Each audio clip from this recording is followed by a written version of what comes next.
The anime begins as a mysterious being sends a white orb down on Earth. The orb can transform into anything, and thus takes the shape of a rock, as that was the first thing it interacted with on the surface. Many years later, an injured dog falls on top of the rock and dies. The orb decides to take the shape of the dog and starts traveling. As he travels further and further, the dog reaches a settlement. It's empty and completely abandoned, except for one extra cheerful boy who lives there. The boy calls out to the dog and is really happy to see him. He calls him Joanne and tells him that he's really happy that he is back.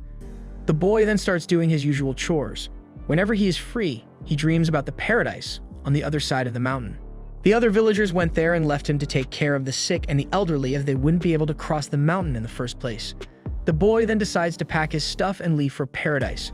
The journey seems to be going well until the boy injures his leg and in those conditions isn't able to contain the bleeding. But the boy keeps going.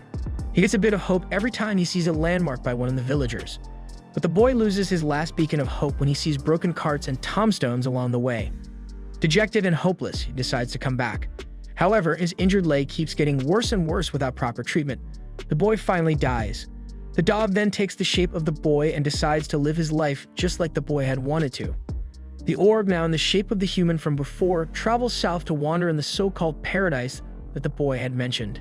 Since he doesn't know how to live or survive as a human being, he dies over and over again. Sometimes he dies to giant bears. Definitely something a normal human would be able to avoid dying to. Sometimes he dies due to starvation or injury. But since it's an alien life form, it keeps regenerating itself over and over again. Meanwhile, a girl that goes by the name of March is about to be sacrificed by a nearby village to a god named Oniguma. Guess this March won't even last as long as February. However, the little girl has some friends, one of whom helps her escape as she's being carried up the mountain to the sacrificial altar. The friend's name is Perona, and despite her efforts in freeing her, March is still pursued by many villagers. However, they get scared and run off as March comes across the orb while it's regenerating. After a while, March starts feeding the boy some fruits. The boy devours them like a feral beast, which is somehow cute to the little girl. Children really do have weird tastes. As the two rest in a quiet place, March starts getting nightmares about his little sister and friend getting sacrificed in place of her. She gets scared and wakes up. She decides to go back to the main road so that she can be captured again by the villagers, but the boy follows her because he somehow feels at ease around her. March then jokes about being his mother. As Perona is captured for letting March flee, a giant bear attacks the villagers guarding her. Perona uses this chance to cut off her ropes with a knife she had been hiding and frees herself. But the bear really isn't picky about what it eats, so he starts attacking Perona too. In an attempt to escape from the bear, Perona falls down a cliff. March tries to teach the boy how to say thank you, but it really doesn't seem to work. Hayase leads a search party along with the other villagers who are carrying March up the mountain. They find the pair as they are dilly-dallying in the mountains. Hayase feeds March some drugged jelly and carries her over to the sacrificial altar. And so, March is tied to the sacrificial altar. The giant bear soon reappears as this guy really isn't getting anything to eat today.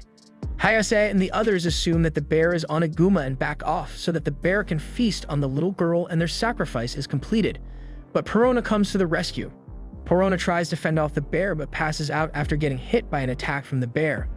Later on, the orb comes to save March and transforms into a wolf.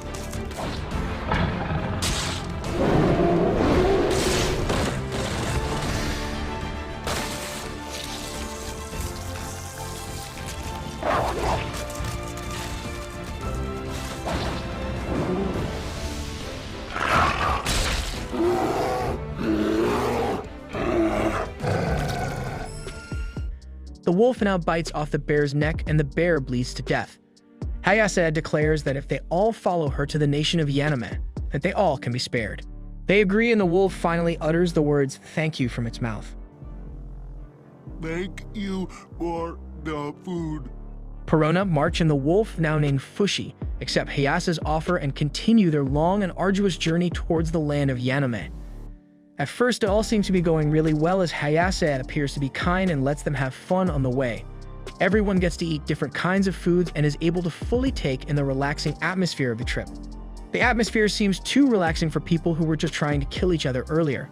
However, the joy is short-lived as Hayase drugs everyone secretly and they all fall asleep. Fushi then wakes up in a prison, getting tortured over and over again by prisoners just to confirm if he is immortal or not. Fushi gets hurt so bad that he actually learns a new phrase. He learns how to say "it hurts." Fushi transforms into a wolf and runs away, but he is hit by a poisonous arrow and starts limping from the pain. Fushi somehow reaches the cell March is being held up at, and there she tends to his wounds. Perona figures out a plan to get out of this sticky situation. She tells March that if they bring Onihuma's dead body back to the village, they would be able to convince them that they don't need any more sacrifices for Oniguma. Following this plan, Fushi and March start digging their way to the outside but are caught in the act. Hayase then forces March to take care of the bear so that it can live again. But the injuries of the bear are just too grave. Perona is also spotted by a guard as she falls down into a storage room, and thus she has to rush her plan and escape now instead of later as was originally planned. Perona, Fushi, and March try to escape the prison as they are chased by the villagers from Yaname. During the chase, an arrow tries to hit Perona, but March comes in front of the attack and takes the arrow in place of Perona. March dies, and so we can finally move forward with the plot, and this makes Fushi angry. Fushi transforms into the giant bear from earlier and wipes out all the enemies. They all manage to escape, and Perona now has to give the news of March's death to her parents. Looks like death came marching down on her. Since Yaname soldiers still want to hunt down Fushi, Perona convinces the boy to abandon the village and go. She tells him to live his life away from all this drama, and Fushi reluctantly agrees. As Fushi is escaping, one of the villagers tries to shoot him down with an arrow, but Perona comes to the rescue as she shoots the hands of the shooter before they could take Fushi down. Fushi escapes into the forest and is then shown to take on the form of March. Fushi continues his journey through the forest. On his journey, he encounters Elder Piran once again. The last time both of them were together was when they were attempting to flee the prison. Prison buddies stick together. The Elder welcomes Fushi with open arms and teaches him how to speak when he shows some intent on learning about writing. After a while, Fushi learns to speak with the Elder more or less as he is now able to form full sentences. However, Fushi's sentences still come out a bit slower than normal. He wasn't the brightest orb, but he sure is smarter than a lot of humans. Fushi, now being able to speak, narrates his life story to the Elder. He tells her about how he came to Earth, how he met the boy, and how he came to know March. Later, Fushi and Piran arrive at Takunaha, a country that is at war with Yaname. They're here in search of Piran's lover. As they're peacefully camping out at night, they're attacked by a mysterious creature that takes all of Fushi's memories away, converting him back to his orb form. Fushi's creator, the Beholder, appears, and with his guidance, Fushi is able to defeat the creature. He then tells Fushi that they aim to protect humanity and that there are creatures who are gonna try to stop him from completing this mission. At the end of the episode, they finally arrive at the house of Piran's lover. Our travelers meet a small boy named Gugu. Gugu wears a mask on his face and is quite a lively child. But like every other lively child, he has a dark past. Gugu used to live with his older brother, but his older brother abandoned him. Gugu then finds himself in a very tragic and very serious railroad accident that completely destroyed the structure of his face. Gugu is saved by Piran's lover, who goes by the name of Boozman. Gugu is now forced to wear a mask to hide the structure of his face. Gugu hops from shop to shop to find work to live. It is at this time that Piran and Fushi reach the restaurant owned by Boozman, where they meet Gugu. Fushi and Gugu interact with each other several times, establishing a decent relationship. Meanwhile, Gugu's crush, Rin Krop, who works at the restaurant, becomes attracted to Fushi and his antics. This makes Gugu quite jealous, and he decides to work hard to impress his crush. Go for it, boy, we're all rooting for you. Gugu leaves the restaurant after he has a heated argument with Boozman. He goes out in the city searching for work, but he constantly gets abused and discriminated against because of his deformed face. He gets frustrated to the point that he quits every time he is bullied. On the other hand, Fushi decides to help out around the restaurant by cooking and cleaning, but he totally sucks at it. So upon multiple failures, Piran tells Fushi that he needs Gugu to teach him all those new skills. She continues that once he learns cooking, he would become a proper adult. Gugu really struggles to obtain easy money with the ring Rin gave him, but in the end gives it up for his missing brother. The next night, a group of shady men try to kidnap Gugu because they want to use him in a show as he looks like an interesting character. But they are interrupted as Fushi comes and scares them all off. Fushi and Gugu make up as Fushi asks for Gugu's help in teaching him chores and cooking, and thus they both become friends.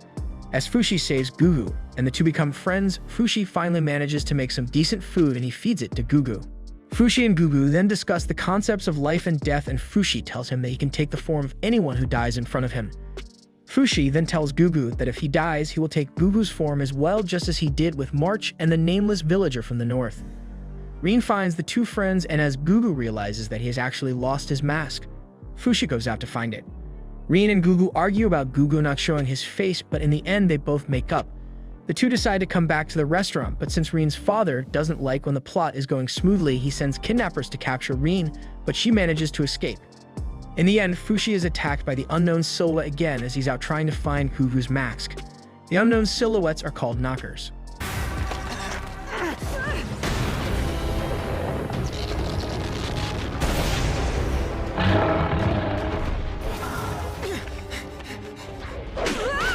Fushi tries to fight the knockers off, but he is defeated by them. As they are about to deal a finishing blow, Gugu comes to the rescue and uses fire to defeat the knockers. He was taught how to use fire by Boo's man. Afterwards, Gugu returns to the restaurant along with Fushi and teaches Fushi everything he wants to know, whether it be about cooking or cleaning or anything else. 4 years pass and Fushi has now finally settled in with his new family. Fushi is glad that he is growing up like a normal human being. He's also happy that he is naturally growing facial hair. However, since nothing goes too well for too long in this show, the Beholder shows up again and tells Fushi to abandon the area and go somewhere else to train his powers to prepare for the knockers. But Fushi denies it and says that he needs Gugu. Rin's 16th birthday arrives, but she isn't really happy about it since she has been promised to a man for marriage who's 4 years older than her. Rin does not want to marry that man, and as she's trying to figure out how to get out of that sticky situation, a drunken Gugu comes and confesses his feelings for her. The next day, however, Gugu doesn't remember what he did, and just as he's coming out of the shock of what he has done, he is visited by his brother. Must have come to congratulate him on confessing. His brother apologizes to him for abandoning him, but Gugu doesn't accept it because yes, you don't get an apology after that long. His brother returns Rin's ring to him. Fushi tells Gugu to man up and confess his feelings, but this time to do it properly. However, Gugu doesn't want to go as he feels inferior to her in terms of wealth and status. Gugu shows Rin that ring and she tells him that she remembers how she gave it to him.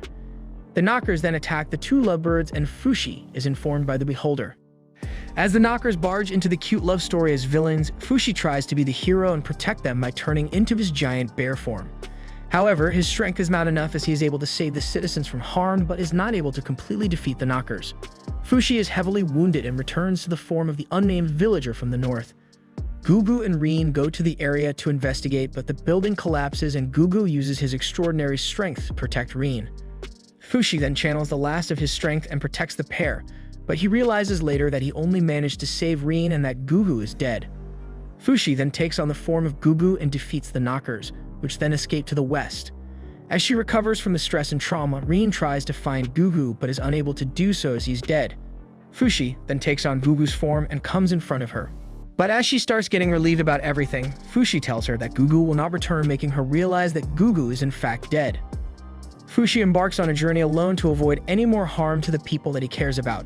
As Rin reminisces about Gugu and her love for him, she tells her father that the man she loves is dead. Since Gugu's death wasn't enough of a loss for Fushi, he has apparently forgotten about March's existence. He discusses it all with the Beholder that he captures the souls of everyone after they're dead and not their bodies. They'd also discuss that what Fushi is missing are March's memories and the time she had spent with him. Fushi decides to go and find those memories so that he can turn into her again and have her soul close to him. As Fushi is about to leave alone, Piran insists on coming with him. She tells him that Fushi doesn't know how to read a map or how to take care of himself, and that he needs someone experienced in traveling to go with him. Fushi agrees after a lot of back and forth, a decision I'm sure he will be regretting in the future. The duo decides to board a ship as Piran seems to think it's a normal ship, but they end up boarding a ship that is meant for prisoners. Separated from each other, they're both taken to an island that can't be more different from its name. The island is a prison island and its name is Genada, also known as Freedom Island. Fushi decides that he must do everything to save his dear friend Piran as he has already lost enough. The island hosts a fighting competition for the prisoners and the winner gets to roam free. Fushi sees this as an opportunity and thinks that this way he can save Piran, but he doesn't realize that it's a murder competition. Fushi doesn't really do that well in the first round and gets run over by all the prisoners trying to kill each other. He doesn't like killing and wants to end the fight as soon as possible with as minimal fighting as possible. Everyone else kills each other, and in the end Fushi is left alone with one person who gets scared of his regeneration skills, and that results in an easy win for our boy. Fushi then searches for Piran, but he finds out that she is being held up in a special building for special prisoners. In the second round, he is reluctant about killing and gets angry and sad over the fact that he no longer has March or the giant bear since they were both taken by knockers. but Fushi somehow transforms into Perona and wins. He becomes the winner of the round, but he is really shocked because if he can become Perona, then she must be dead. Fushi meets a girl named Tonari who tells him that there are a lot of good people who have become criminals because of their circumstances, specifically referring to her father. Fushi once again tries his hand at saving Purin, but the beholder tells him to honor Perona's legacy and live on. In the next round, Fushi dominates the opponent, but the opponent is a stubborn little fellow and doesn't want to give up. Must have been a shaman fan. Since the people weren't accustomed to seeing a fight with so low bloodshed, they were disappointed by the lack of deaths and started attacking the two fighters. After the battle, which resulted in Fushi's victory, he clashes with Tonari over a conflict of morals as he doesn't approve of the idea of killing anyone. As everyone is busy doing what they usually do, the knockers attack once again. The villagers team up with Fushi temporarily, and then they all work together to defeat the knockers. As they are defeated, Fushi finally regains March's spirit and is glad to finally have her friends back with him. He then reconciles and befriends Tonari, putting everything that happened behind them. Fushi becomes friends with Tonari and the other kids as they hang out with her as well. Tonari is still distant from Fushi as she hasn't opened up to him about the fact that she saw her father die a horrible death in the same arena where he fights in. Fushi is finally able to climb up the building to Purin as Marchin tells her that he would definitely save her. In the final match, Fushi comes across an old foe, the one woman who had caused him so much pain and suffering back when she killed March and tried to hunt him down too. She also reveals that she was the one who killed Perona. All of this enrages Fushi and he rushes in to attack her, but Hayase is much more experienced and defeats him easily by injecting him with a drug. Fushi loses, and as the champion, Hayase becomes the leader of Janada Island. Thus, she has every right to do whatever she wants with Fushi now. A victorious and borderline mad Hayase starts spouting false tales about how she was the one who had found Fushi 4 years ago and how she'd tamed the feral beast into what he is today. The villagers start respecting Hayase and hating Fushi. Clearly not the smartest bunch around. Hayase continues with her lies that she was in fact the one who taught Fushi the human tongue and taught him what sense he has of autonomy and sentience. She then entrusts the island to Tonari as she takes Fushi into a secret bedroom for a rumpy-pumpy. Tonari and her friends try to save Fushi, but they are all caught by the guards who now follow their new leader Hayase. Fushi, however, surprises Hayase by putting a knife to her throat and telling her that the boy she was assaulting just now was merely an empty husk. He tells her that he would surrender himself to her in return for the safety of Tonari and all her friends. She agrees to those terms and prepares a ship for Tonari, her friends, and other Janada children to escape. But all never goes well as Hayase drugs them all along with Fushi and sends them off. Tonari comes back by a rowboat to save Fushi, who is being held at a well for Hayase to continue working away on him. As Tonari comes back to the island, she becomes successful in freeing Fushi up. The two attempt to sneak their way out of harm's way from Hayase, since she somehow drugs everyone if she's aware of them. Knockers come back and start attacking the villagers. Fushi becomes aware of them thanks to the beholder, but the knockers this time are equipped with a new ability. They have the ability to possess the dead, as Fushi alone is not the one who is evolving. Since Janada Island specializes in dead people, the knockers have a feast with the dead fighters from the arena. The possessed dead people start killing the others and lure Fushi out to them. Fushi tries to stop them in their tracks, but there are simply too many enemies to fight. Tonari, Fushi, and all their friends try to face the army of the dead, but most of them are overpowered and killed in the process. The army of the dead, now having all of Fushi's friends in the ranks, poses a big challenge for the boy as he now has to cut down all of his friends along with many other people. Due to this, Fushi starts cowering in fear, but as usual, Hayase proves she's even worse than the knockers as she captures Tonari and says that Fushi needs to surrender to her or Tonari is going to face the brunt of Hayase's wrath. Since Tonari is unusually resistant to certain toxins, she's still able to move after being drugged and tries to take Hayase away with her to the land of the dead by jumping into a pit of fire created by the knockers. Fushi, however, saves them both, something he has been successful in for the first time in the show. He captures Hayase and drugs her with the same morning glory poison she uses on others. Fushi then defeats the dead and takes control of the situation. Later, he says goodbye to Tonari as he takes a chained Hayase with him on a boat. Tonari now rules the place. Hayase wakes up later and proclaims that she loves him. But Fushi gets angry and leaves her stranded on a boat while he boards another one and makes his way to civilization once again. Fushi is quite hesitant about returning to civilization as it will only bring pain and suffering upon the people, but eventually decides to do it. Probably had enough of forests and fighting the dead. Fushi then once again gets hesitant about joining his lifelong friend Purin as the beholder tells him that she is nearing her death from old age. Since Fushi hasn't experienced anything like that before, he does not understand what he is talking about. Still, he decides to spend his time with his dear friend. Months pass and Piran starts having dementia. Fushi doesn't understand what's going on with her, but he still keeps taking care of her. Meanwhile, Hayase is saved by a kind man. However, little did he know that he had saved the craziest chick on the continent. Hayase fuses with a knocker and kills the man. On Fushi's side, Piran asks the Beholder to let her be reborn as someone who can help Fushi on his everlasting journey. Beholder is then seen holding an orb similar to Fushi's original form as Piran dies peacefully. Seeing how Piran has died, Fushi gets sad over the loss of another one of his companions. In the end, many decades later, Fushi is seen as a middle-aged man laughing as he overpowers and kills a knocker, marking the end of the anime.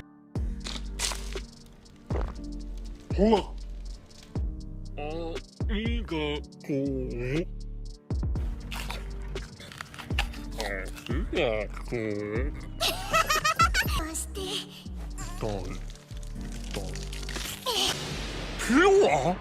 Yeah.